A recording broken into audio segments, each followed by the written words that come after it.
Processing speed refers to our ability to perceive, integrate, and respond to visual, auditory, or motor information.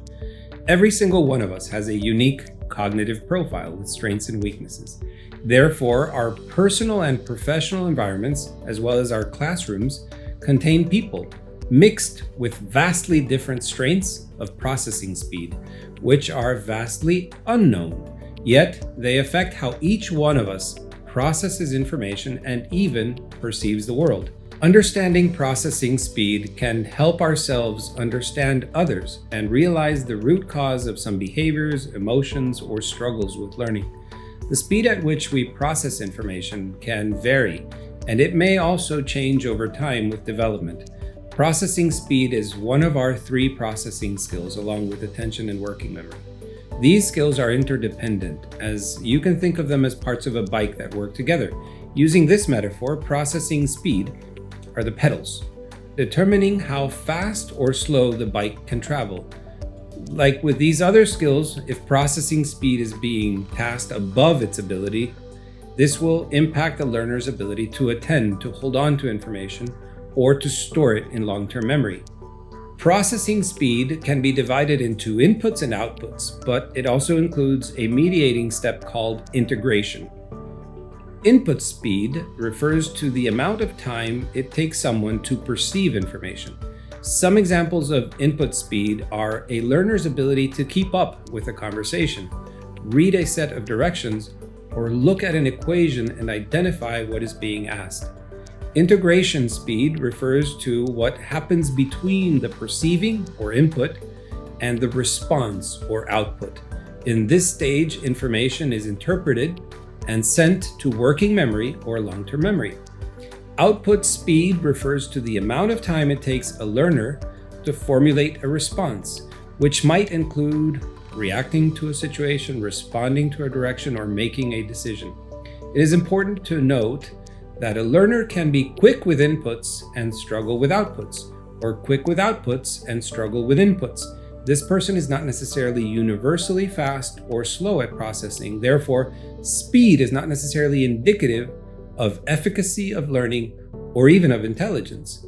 Processing speed can be thought of a funnel through which information has to pass. If someone has slow processing speed, it is as if the funnel is narrow, and thus the funnel may get backed up. A slow processor is still learning, but these learners may need more time to work through a difficult concept. As a result, slow processing may fall behind in their comprehension until their processing speed catches up. Often, an educator may think a student did not understand or did not even try when actually their processing is delayed. If information is presented more slowly, or if the student is given more time between concepts to process, then understanding can occur.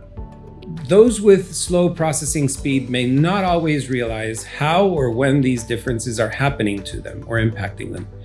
That's especially true if they're not aware of them. Subconsciously, they can know they can count on themselves to complete many tasks successfully. They then don't worry about whether they can organize their backpack, play soccer, or read 2 chapters in their history book. They just do it. However, when they're starting to notice their challenges in completing tasks at a close pace with their peers, this may change.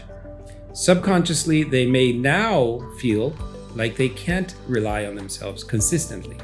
Often, students with slow processing speed have the sense that they are a step behind everyone else, and that feeling is very debilitating for a student. It can cause anxiety and depression. Slow processing speed can impact learning in any stage of development.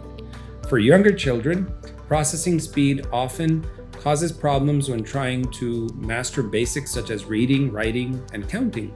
For older children, it impacts their ability to carry out grade-appropriate academic tasks rapidly and accurately. For example, a student may be able to see the letters that make up certain words in the correct way, but the student may not know how to spell it immediately.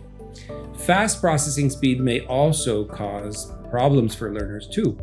If students have fast processing speed, They may become inattentive because they no longer have anything to attend to. They finish processing and then become easily distracted as their attention seeks other stimuli. Another issue with fast processing speed is that completed processing doesn't ensure the quality of the processing. Fast processing learners could be impulsive and move too quickly, impeding comprehension, and that could benefit from slowing down a bit. I will end with 5 important points about processing speed.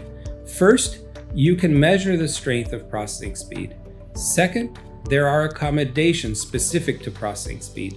Third, there is some malleability to processing speed. It can be strengthened. Fourth, processing speed can be hindered by our emotions and vice versa. 5, people with autism and or twice exceptional students and learners may have slow processing speed.